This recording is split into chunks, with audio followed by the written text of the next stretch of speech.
Hello friends, royal Sikkhu YouTube channel में आप सभी का स्वागत है। आज के इस वीडियो में मैं लेकर आई हूँ आपके लिए लक्ष्मी और कुलक्ष्मी दो बहनों की कथा। अगर आप हमारे चैनल पर नए हैं तो प्लीज़ हमारे चैनल को सब्सक्राइब करें, वीडियो को लाइक करें और शेयर करें। एक राजा और एक रानी थे। वो दोनों एक दूसरे को बहुत प्यार करते थे। राजा के राज्य में चारों तरफ खुशहाली थी। प्रजा भी राजा को बहुत प्रेम देती थी। राजा के राज्य में प्रजा चारों तरफ से सुखी थी। कोई प्रजा को दुख नहीं था। राजा अपनी पत्नी से भी बहुत प्रेम करता था और धीरे धीरे समय बीत रहा था और राजा के दिन बड़ी खुशी के साथ व्यतीत हो रहे थे। राजा की पत्नी समय रहते हुए गर्भवती हुई और 9वें महीने उसने एक बेटी को जन्म दिया। लेकिन भगवान की करनी कुछ और ही थी। बेटी के जन्म के पश्चात ही रानी चल बसी, जिससे राजा को बहुत सदमा लगा। राजा के मन में बैठ गया, जो यह बेटी हुई है इसी के कारण रानी की मृत्यु हुई है, क्योंकि राजा रानी को बहुत प्रेम करता था और राजा की हालत बिल्कुल पागलों जैसी हो गई थी। वह अपनी बेटी को बिल्कुल भी प्यार नहीं करता था और ना ही उसकी तरफ देखता था। उसने कह दिया, यह कुलक्ष्मी हुई है, इसी के कारण मेरी रानी की मौत हुई है। रानी मृत्यु को प्राप्त हुई है, इसलिए यह बेटी नहीं है, यह तो मेरे लिए कुलक्ष्मी पैदा हुई है। राजा को सबने समझाया, देखो जो होना था वह हो गया। जो रानी थी वह धार्मिक प्रवृत्ति की महिला थी। भगवान शिव की बहुत पूजा करती थी। लेकिन राजा ने ही अपनी बेटी को रानी के मौत का जिम्मेदार मान लिया और वह अपनी बेटी से बहुत नफरत करने लगा और धीरे धीरे राजा सदमे में पहुंच गया। ना तो उसका राजकाज में जो मन लगता था और ना ही राजा किसी भी विषय में अपनी राय देता था। यह देखकर मंत्री, घर, रिश्तेदार सबको चिंता होने लगी। अगर राजा इस तरह से रहेगा तो राज्य का क्या होगा? पड़ोसी राज्य के राजा जो आक्रमण कर देंगे, इस तरह तो हमारा राज्य जो खुशहाल राज्य है बिल्कुल मटिया मेट हो जाएगा, इसकी तरक्की रुक जाएगी। सबने राजा को खूब समझाया, लेकिन राजा के मन से रानी की जो यादें थी वह निकल ही नहीं रही थी। अब राजा की बोध सी पुत्री रोती रहती, लेकिन राजा उसे नजर भरकर भी नहीं देखता था। दासियां ही उस राजकुमारी का लालन पालन कर रही थी। राजा तो उसे कुलक्ष्मी कहता था और इसलिए उसका नाम ही कुलक्ष्मी पड़ गया। अब घर, रिश्तेदार और मंत्रियों ने सलाह की, अगर ऐसे हुआ तो कैसे चलेगा, इसलिए राजा से उन्होंने दूसरा विवाह करने का प्रस्ताव रखा, जो राजा को सही लगा, क्योंकि रानी के गम को भुलाने के लिए यह भी जरूरी था और उस अबोध बच्ची के लिए माँ की जरूरत थी। दासियाँ कब तक उसका पालन पोषण करती, उसे भी तो एक माँ की जरूरत थी। लेकिन जब दूसरी रानी आई तो कहते हैं पिता ही प्रेम नहीं करता था, तो दूसरी माँ क्या प्रेम करती, वह भी उससे नफरत करती थी। भला दूसरे के बच्चे को क्यों अपनाने लगा। धीरे धीरे समय बीतने लगा। राजकुमारी अब 1 साल की हो गई और राजा तो उसे देखता ही नहीं था। वह ठुमक ठुमक के चलती, तो भी राजा का मन नहीं पिघलता था। राजा तो बस उसे नफरत की नज़रों से ही देखता था। इसका फायदा दूसरी रानी उठाती थी। अब दूसरी रानी जो पेट से हो गई और उसने भी एक कन्या को जन्म दिया, पर रानी जो थी वह सही सलामत थी और लड़की का प्रसव सही से हुआ तो राजा बहुत खुश था। कन्या होने की खुशी में राजा बहुत खुश था कि उसकी रानी बिल्कुल ठीक थी। राजा ने खूब मिठाइयाँ बंटवाईं, खूब अच्छे से जो था वो दूसरी राजकुमारी हुई उसका खूब नामकरण करवाया और उसका नाम राजा ने लक्ष्मी रखा। लक्ष्मी और कुलक्षणी दोनों ही साथ साथ पलने लगी। धीरे धीरे समय बीत रहा था। राजा रानी लक्ष्मी को बहुत प्रेम करते थे, लेकिन कुलक्षणी बेचारी उपेक्षा का शिकार ही रहती थी। उसे तो कोई फूटी आंख देखकर भी खुश नहीं था। लेकिन समय अपनी गति से बीत रहा था। जो लक्ष्मी थी उसको शिक्षा दिलाई गई, राजकुमारियों वाले सारे काम किए गए, लेकिन कुलक्षणी के लिए कोई शिक्षा का प्रबंध नहीं किया गया। बेचारी लक्ष्मी और कुलक्षणी में थोड़ा ही अंतर था।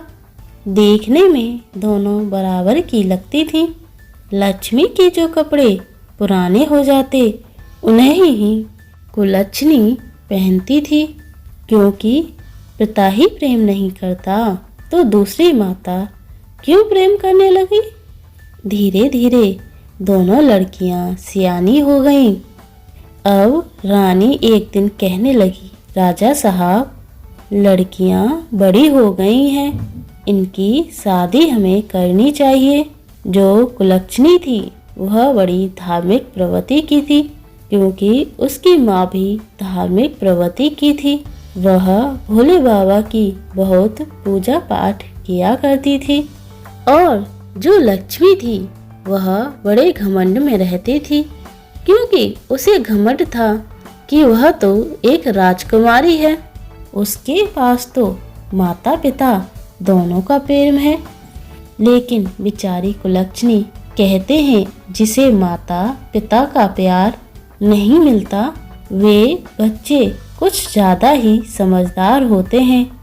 कुलक्षणी बड़ी ही समझदार थी, लेकिन बेचारी वह चुप रहती।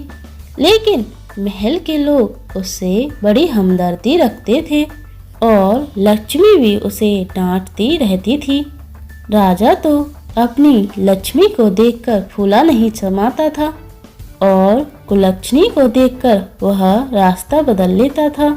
बेचारी कुलक्षणी अपने पिता का प्यार चाहती थी, पर राजा उसे एक आंख नहीं देखता था। राजा ने सख्त हिदायत देकर रखी थी, जब भी वह महल में आए तो कुलक्षणी उसके सामने न आए। इस बात का पूरा ध्यान रखा जाता था।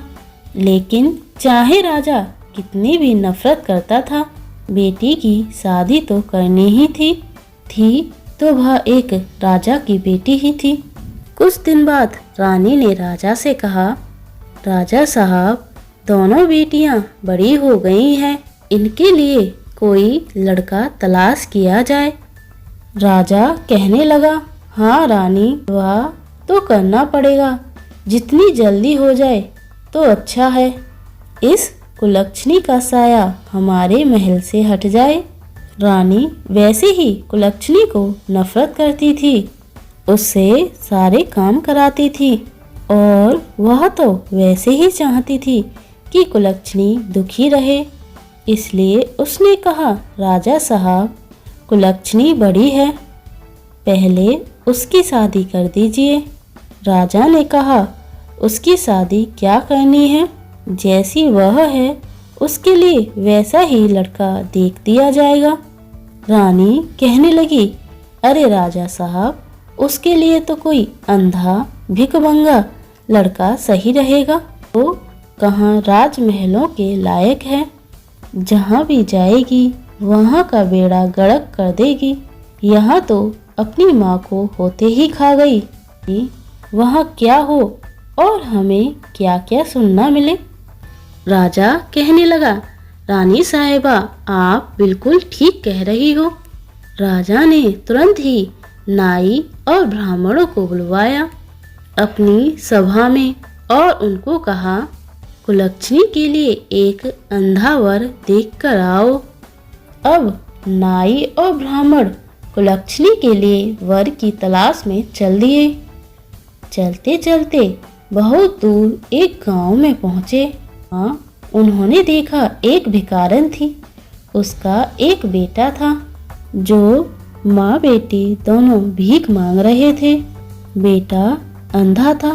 घर के नाम पर एक झोंपड़ी थी बस। और ब्राह्मण उसे देखकर खुश हो गए क्योंकि उन्हें कई दिन हो गए थे और काफी समय लग गया था।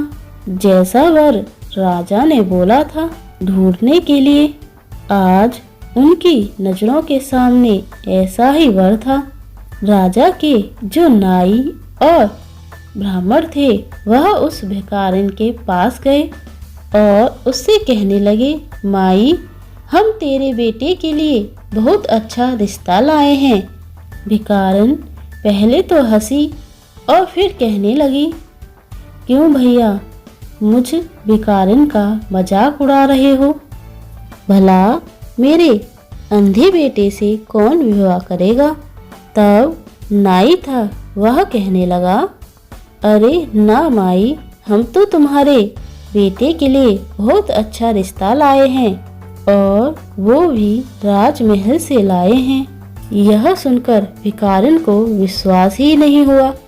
वह तो तुरंत राजी हो गई कि राजमहल से उसकी बहू आएगी, चाहे वह कुछ भी ना लाए और कैसी भी हो, लेकिन राजमहल से नाता तो जुड़ ही जाएगा।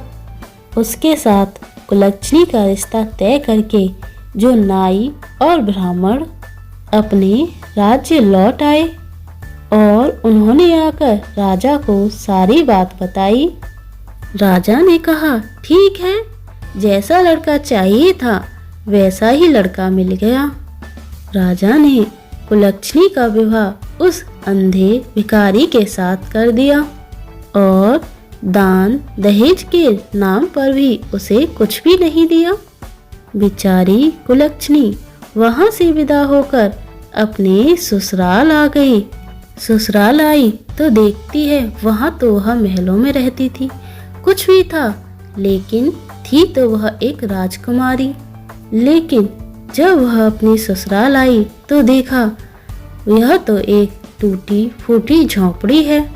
बैठने के लिए भी सही से जगह नहीं थी। बेचारी भगवान से आकर कहने लगी, हे भगवान, हे शंकर भोले, यह मेरी कैसी परीक्षा ले रहे हो आप? मुझे पति भी मिला, वो भी एक अंधा। कम से कम मेरा जीवन साथी सही होता तो हम कुछ कमा कर खा सकते थे, लेकिन जो मेरा पति है वही मेरे लिए परमेश्वर है। अब मुझे जिस भी रूप में मिला है, अब मैं इसका साथ निभाऊंगी। और वह अपनी सासू माँ से वह कहने लगी, माँ जी, जो भी घर में है वह खाना बनाने के लिए मुझे दे दीजिए। जो कि उसका सास और उसका पति भीख मांगते थे। जो जो 4 पैसे होते थे उन्हीं से उनका खाना बनता था। आधी बार तो उन्हें भूखा ही सोना पड़ता था। लेकिन कुलक्षणी को जो भी पैसे मिले उनसे उसने खाना बनाया, अपनी सासू माँ और अंधे पति को खाना खिलाया। जो बाद में बचा पीछे वह ग्रहण कर लिया और भोले बाबा की मर्जी मानकर उनके साथ बड़े प्रेम से रहने लगी। अपनी सास और अपने पति की सेवा करने लगी। उसने उन्हीं में सुख तलाशने की कोशिश की। उधर रानी कहने लगी, राजा साहब, कुलक्षणी का तो विवाह हो गया, उससे तो हम छुटकारा पा चुके हैं, लेकिन अब हमारी लक्ष्मी बिटिया के लिए कोई अच्छा सा वर ढूंढ दीजिए। राजा ने अपनी नाई और ब्राह्मण को बुलवाया और कहा कि एक अच्छे से राजा का बेटा राजकुमार, अच्छा राजकुमार और एक बड़ा राज्य होना चाहिए, जिसमें हमारी लक्ष्मी बेटी का विवाह तय करना चाहिए। नाई और जो ब्राह्मण था वह लक्ष्मी के लिए वर ढूंढने चल दिए और एक चक्रवर्ती राजा के वहां पहुंचे, क्योंकि लक्ष्मी देखने में सुंदर भी थी। वहां पर राजा का एक ही राजकुमार था और वह भी चक्रवर्ती सम्राट बनने वाला था, इसलिए उन्होंने वहां पर लक्ष्मी का रिश्ता तय कर दिया। समय से बारात आई, राजा ने खूब दान दहेज दिया और लक्ष्मी को खूब शानो शौकत से विदा किया। प्यारी कुलक्षणी अपने जैसे तैसे दिन काट रही थी और लक्ष्मी बड़े ही ऐशो आराम से आई थी और रानी बनकर ही रही। उधर राजकुमारी थी जो माँ बाप का प्यार मिला और इधर भी अच्छा राजपाट और एक चक्रवर्ती राजकुमार मिला। एक दिन कुलक्षणी बेचारी उसकी सासू माँ पैसे से भीख मांग कर लाई, तो वह कहने लगी, माँ जी हमें भीख मांगना अच्छा नहीं लगता, भीख मांगने से अच्छा है कि हम कोई काम कर लें। उसकी सासू माँ कहने लगी, बेटी बहू मेरे घर की, वैसे तो तुझे कुलक्षणी कहते हैं पर मेरे घर की तो तू लक्ष्मी है, तू जो कहेगी वह मैं मान लूंगी। वह कहने लगी, माँ जी इन पैसों से मैं कुछ खरबूजे खरीद कर लाती हूँ, गर्मियों का समय है, खरबूज और तरबूजे बहुत बिकते हैं, मैं उन्हें बेचूंगी और उससे अपना गुजारा करेंगे, कम से कम हम अपने आत्म सम्मान से तो रहेंगे। आप भीख लेने जाती हो, 10 लोग आपको ठुकराते हैं, कोई 1-2 तरस खाकर भीख देता है, मुझसे यह देखा नहीं जाता लोग आपका अपमान करें, इसलिए आज से आप घर पर रहो और मैं यह तरकारी भाजी बेचने जाया करूंगी। सासू माँ बोली, बेटी तू नई नई है, कहाँ जाएगी? वह कहने लगी, नहीं माँ जी आप घर में रहो। तो ठीक है। अब उन पैसों के जो भी थे उसने एक डलिया ली और उसमें कुछ तरबूज और खरबूज रख लिए और लेकर चल दी। जंगल के रास्ते पर एक मंदिर था, उसी मंदिर के सामने जाकर बैठ गई।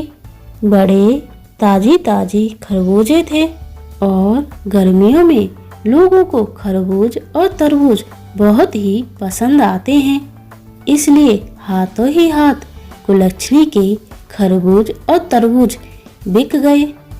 सारे खरबूजे बिक गए, उसके पास बस 2 खरबूजे ही रह गए। उसी समय संयोग से माता पार्वती और भगवान भोलेनाथ उसी रास्ते से गुजर रहे थे। पार्वती जी कहने लगी, शंकर जी देखो खरबूजे की महक यहाँ तक आ रही है, मुझे तो खरबूजा खाना है। शंकर जी कहने लगे, अरे पार्वती तुम भी किस चक्कर में पड़ रही हो, कैलाश चलते हैं, तभी तो तुमने कहा था मुझे पृथ्वी पर भ्रमण करना है और मैं तो तुम्हें घुमाने के लिए ले आया, अब तुमने यह कौन सी रट लगा ली। कहते हैं ना, नारी हट होती है वह मनवा कर ही रहती है। कहने लगी, नहीं नहीं महादेव मुझे तो उसी रास्ते से जाना है, देखो उधर बड़ी ही खरबूजे की अच्छी खुशबू आ रही है, कैसे ताजी ताजी उसके पास खरबूजे हैं और वह तो आपकी भक्त है। अब पार्वती माता ने और भोले बाबा ने बूढ़े और बुढ़िया का भेष धारण किया और पहुंच गए कुलक्षणी के पास। कुलक्षणी के पास 2 खरबूजे थे। उन्होंने बिल्कुल ऐसा भेष बनाया, फटे हुए कपड़े, बिल्कुल गंदे से, और जाकर कहने लगी, बिटिया हम भूखे हैं, क्या हमें कुछ खरबूजा खाने को मिलेगा? तो कुलक्षणी कहने लगी, हाँ माई आप बैठो, इतनी गर्मी पड़ रही है। कुलक्षणी के पास थोड़ा पानी था। पहले उसने बूढ़े बाबा बने हुए भोले बाबा और बूढ़ी माई बनी हुई माता पार्वती को पानी पिलाया और आराम से बिठाया और एक एक खरबूजा जो उसके पास 2 खरबूजे बचे हुए थे उन्हें खाने को दिया।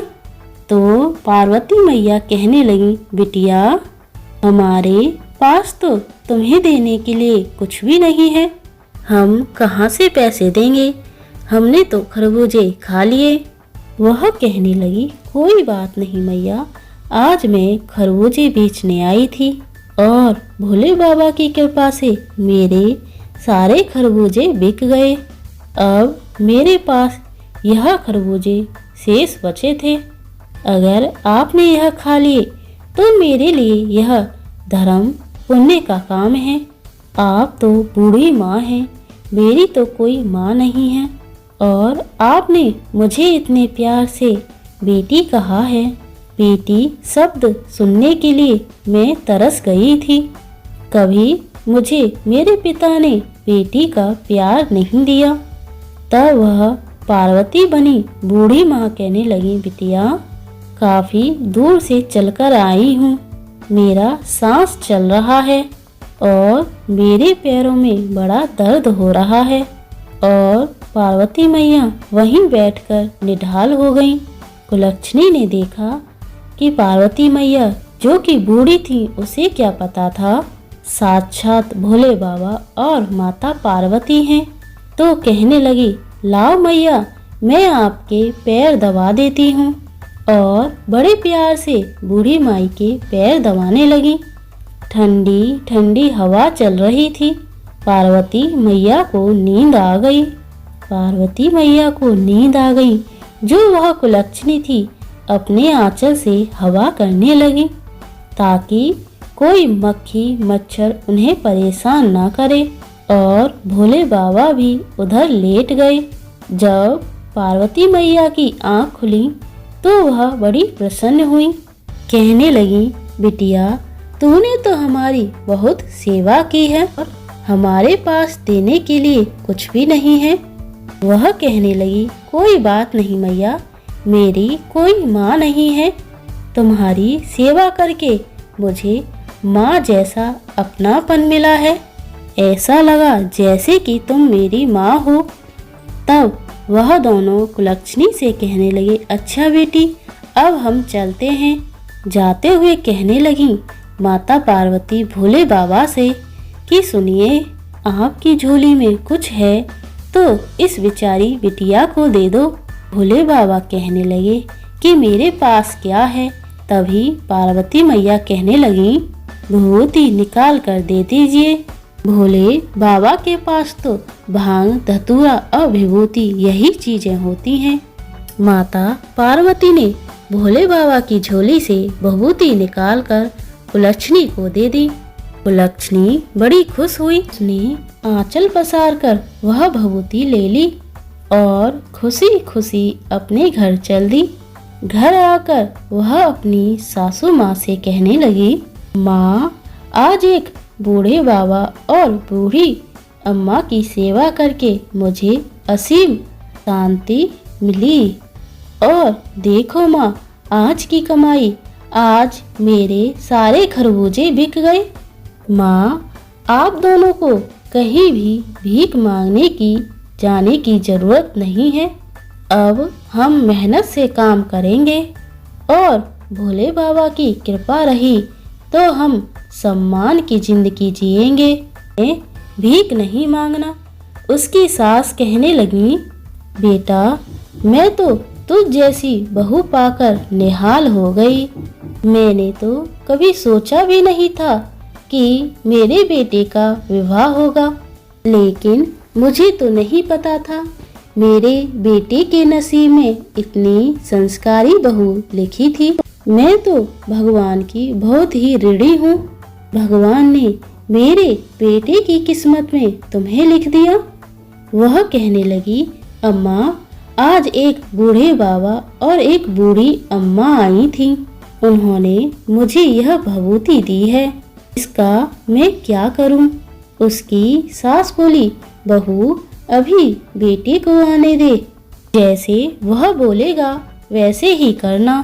शाम को जब उसका पति आया तब वह कहने लगी, स्वामी आज मुझे यह भभूति दी है बूढ़े बाबा और बूढ़ी माँ ने, इसका मैं क्या करूं? तब उसका पति कहने लगा, एक काम करो, इसको चारों कोने में भुरक दो और कुछ बचे उसे उस संदूक में रख दो और उसे पूरे घर में छटका दो। बाकी का जो हमारा तुलसी का गमला उसमें डाल दो। वह बोली, ठीक है। कुलक्षणी ने, अब शाम तो हो ही गई थी, चारों कोने में उस भभूति को छिटक दिया और जो बची उसे तुलसी के गमले में रख दिया और कुछ संदूक में रख दी।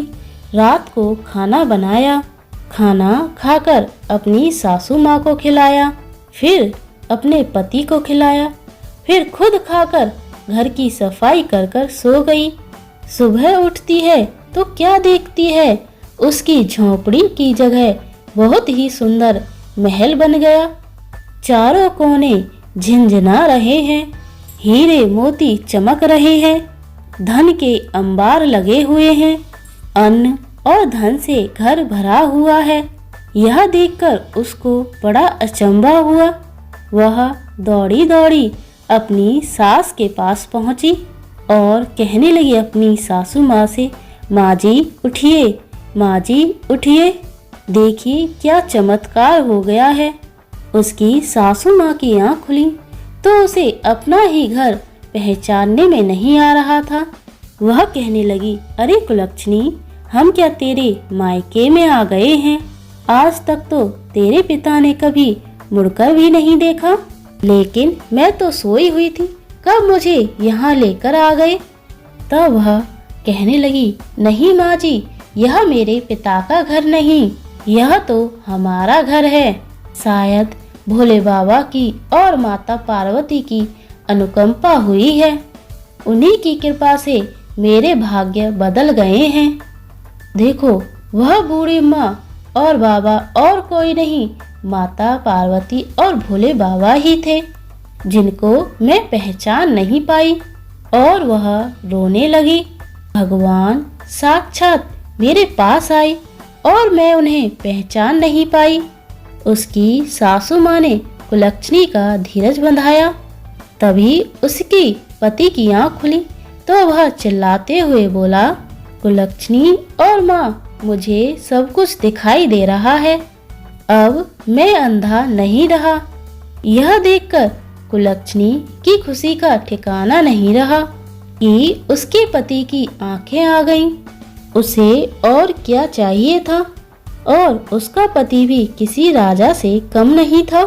तब उन्होंने कहा, भोले बाबा और माता पार्वती की हम पर इतनी बड़ी कृपा हुई है, तो क्यों ना भोले बाबा की एक शिव चर्चा करवाएं, जिससे कि लोगों को बुलाएंगे, अपने नाते रिश्तेदारों को बुलाएंगे और भंडारे कराएंगे। उसकी सासू माँ कहने लगी, बेटी मेरे घर की तो तू लक्ष्मी है, जैसा तू करना चाहे वैसे कर। अब जो उसने अपने घर में एक कथा रखी, अपनी रिश्तेदारियों के यहाँ नौते भिजवाए, अपने मायके भी भिजवाए और अपनी बहन के यहाँ भी नौता भिजवाया और सब उसकी कथा में आए। लेकिन उसके पिता को तो अपने ऊपर बड़ी शर्मिंदगी महसूस हो रही थी। मैंने बेटी के साथ ऐसा किया, देखो उसका नसीब देखो, नसीब के आगे किसी की नहीं चलती। मेरे चाहने से क्या होता है जब भगवान ने उसका नसीब स्वर्ण अक्षरों से लिखा है। लेकिन उसके पिता और उसकी सौतेली माँ को बड़ा अफसोस था। कुलक्षणी और लक्ष्मी की शादी हो गई थी, तभी उसके पिता कोढ़ी हो गए थे। और कोढ़ी रोग ऐसा था कि उसके पिता ठीक नहीं हो रहे थे, जिससे उनका राजपाट धुंधलित होता जा रहा था। क्योंकि राजा ही राज करने वाला मजबूत ना हो तो राज्य तो गरीब होता ही जाएगा। उसमें घुसपैठ होने लगी थी। उसका पिता एक नाम का राजा रह गया था। जब उसकी बहन लक्ष्मी आई, लक्ष्मी तो पहले से ही घमंडी थी। वो घमंडी थी। कुलक्षणी को बात बात पर वह जो ताने मारा करती थी। जब आई तो उसने देखा कि कहाँ, तो मैं तो चक्रवर्ती सम्राट की बीवी हूँ, रानी हूँ, चक्रवर्ती रानी हूँ, और मेरा पति इतना बड़ा राज्य का मालिक है, लेकिन यह महल और इसके ठाट वाट तो मुझसे भी ज्यादा अच्छे हैं। वह कुलक्षणी से कहने लगी, कुलक्षणी तुझे ये सब कहाँ से मिला, कैसे मिला? तो कुलक्षणी ने सारी बातें अपनी बहन को बता दी। अब उसके मन में तो फिर से लालच समा गया। वह तो किसी भी कीमत पर कुलक्षणी को नीचा दिखाना चाहती थी। वह तो चाहती थी कि उससे ऊपर कुलक्षणी हो ही नहीं सकती। लेकिन जिसे भगवान उठाना चाहे उसे कौन रोकने वाला होता है? ऊपर उठाने वाला तो भगवान है। किसको कब क्या बना दे वो तो भोले बाबा की कृपा के आगे भी नतमस्तक है। कब किसको ऊंचा उठा दे, कब किसको नीचा दिखा दे, यह कोई नहीं जानता। अब जो कुलक्षणी से पूछकर उसकी बहन ने कहा अपने पति से कि देखो जी, मैं भी जो खरबूजे बेचने जाऊंगी। उसका पति कहने लगा, अरे लक्ष्मी, तुम ये कैसी बातें कर रहे हो? हमारे राज्य में किसी प्रकार की कोई कमी नहीं है। अरे वो तो तेरी बहन इतनी गरीब थी, उसकी सच्ची श्रद्धा और भक्ति देखकर उस पर भगवान ने कृपा की है। तू क्यों जलन के मारे मरी जा रही है? तेरे पास किस चीज की कमी है? लेकिन लक्ष्मी नहीं मानी। वह कहने लगी, नहीं जी, मुझे तो खरबूजे बेचने जाना है। वह बोला, ठीक है, अगर नहीं मानती है तो कर। अब वह कुलक्षणी की बहन लक्ष्मी जो लेकर खरबूजे एक डलिया में जाकर बेचने के लिए एक मंदिर के पास जाकर बैठ गई। संयोग से उस दिन भी माता पार्वती और भोले बाबा आ रहे थे। खरबूजे बड़े ही ताजा ताजा थे। पार्वती मैया भोले बाबा से कहने लगी कि देखो जी, मुझे तो खरबूजे खाने हैं। गर्मी का मौसम है और यह चीज गर्मी में ही खाई जाती है। भोले बाबा ने बहुत समझाया, लेकिन पार्वती जी नहीं मानी। उन्हें तो लक्ष्मी के जो खरबूजे पसंद आ रहे थे। अब उन्होंने फिर से बूढ़े का भेष बनाया और एकदम से ऐसे भिखारियों जैसा फटे भेष बनाकर उसके पास पहुंच गए। लक्ष्मी का तो उस दिन एक खरबूजा भी नहीं बिका था। अब वह गए और पार्वती मैया कहने लगी, बिटिया, बहुत भूख लगी है, गर्मी के मारे दम निकल रहा है, बहुत प्यास भी लगी है, और थोड़ा सा पानी पिला दे और हमें थोड़ा खरबूजा खाने के लिए दे दे। तो लक्ष्मी कहने लगी, अरे हट पर है, सुबह से बोहनी तक तो हुई नहीं है, कहाँ से भिखारी चले आए मांगने के लिए। अब पार्वती मैया और भगवान शिव एक दूसरे की तरफ देखकर मन ही मन मुस्कुरा उठे और उधर ही बैठ गए। वह डंडी उठाकर कहने लगी, अरे परे हटो, कितने गंदे लोग हो, पीछे हटो, दिखाई नहीं देता मैं खरबूजे बेचने के लिए आई हूँ और अभी तक मेरा खरबूजा नहीं बिका है, और जब भगवान शंकर और माता पार्वती आएंगे तो उन्हें मैं क्या दूंगी, पीछे हटो। अब वो जो उसने खरबूजे नहीं दिए, सुबह से शाम हो गई, एक भी खरबूजा नहीं बिका। फिर वह उठ के चलने लगी तो कहने लगी, अरे मैं जा रही हूँ माँ जी, क्या तुम मुझे थोड़ी भभूति नहीं दोगी? कुलक्षणी को तो तुमने भभूति दी थी। उसने सोचा था कि भगवान शायद साक्षात आए थे। जब भगवान और पार्वती मैया साक्षात नहीं आए तो उसने उस बुढ़िया से ही कहा। तो पार्वती मैया कहने लगी, अरे हाँ, शंकर जी से कि इसे थोड़ी भभूति दे दीजिए। शंकर जी ने अपने झोले में हाथ डाला और लक्ष्मी को भभूति दे दी। लक्ष्मी लेकर उसे खुशी खुशी आ गई और आकर अपने पति से कहने लगी, देखो जी मैं भभूति लाई हूँ। और उसने सारे घर में छिटक दी और बड़े ही खाना खा के, चाहे कोई खाए या ना खाए, खा के सो गई। सुबह उठी, उसे सारी रात पहले तो नींद नहीं आई कि सुबह उठूंगी तो हीरे मोतियों के अंबार लगे मिलेंगे। यही सोच सोच कर वह बड़ी खुश हो रही थी। लेकिन जैसे ही सुबह उठी तो क्या देखती है, उसके महल की जगह एक झोपड़ी बन गई और कीड़े मकोड़े भिन भिना रहे थे। अब तो लक्ष्मी मूंड पकड़ कर रोने लगी, कहने लगी, हे भगवान, गाली गलौज करने लगी कुलक्षणी को, इसने मेरे साथ क्या कर दिया। अब उसका पति उसे समझाने लगा, देखो लक्ष्मी, तुमने जो लालच में आके सब किया है, तुम्हारी बहन दिल की अच्छी थी, तुमने उसके साथ अच्छा व्यवहार नहीं किया। भगवान ने उसकी नियत, उसकी भक्ति देखकर उस पर कृपा करी, लेकिन तुम लालच में थी। अपना जो पास में था तुमने वो भी खो दिया। जो अपने पास होता है उसी में सबर तुम्हें करना चाहिए था। उसके पति ने उसे खूब समझाया, लेकिन लक्ष्मी अपनी बहन कुलक्षणी को ही कहने लगी, उसकी काली छाया पड़ गई हम पर, इसलिए हमारे साथ ऐसा हुआ है। उसके पति ने उसे डांटा और कहा, लक्ष्मी अभी भी सुधर जाओ। और तब उसके मायके में यह खबर पहुंची तो राजा और रानी, जो कि राजा कौड़ी हो गया था, वह और उसकी माँ जैसे तैसे वहाँ आए। उन्हें देखकर लक्ष्मी कहने लगी, दूर हटो, दूर हटो, मुझे ऐसे माँ बापों की जरूरत नहीं है, जो कौड़ी हूँ, मैं ऐसे माँ बापों को नहीं रखूंगी, मुझसे दूर रहो। उसके माँ बाप तो अपनी बेटी का दुख में दुखी होने के लिए आए थे, लेकिन उसकी बेटी ने उन्हें छिटका दिया। और जब यह बात कुलक्षणी को पता चली कि उसके माता पिता भी दर दर के भिखारी हो गए हैं और उसकी बहन के साथ ऐसा हो गया है कि उसका राजपाट भी जो सब नष्ट हो गया है, तो वह कुलक्षणी अपने पति के साथ आई और अपना आधा धन देकर अपनी बहन का राजपाट बसवाया और अपने माता पिता को अपने साथ ले गई और उनकी बहुत सेवा की। और भगवान की कृपा से और कुलक्षणी की श्रद्धा और भावना से और भोले बाबा के आशीर्वाद से जो उसके माता पिता ठीक हो गए। अब उन्हें अपनी गलती का पूरा एहसास था कि जिसे वो कुलक्षणी समझ रहे थे वो तो साक्षात लक्ष्मी थी।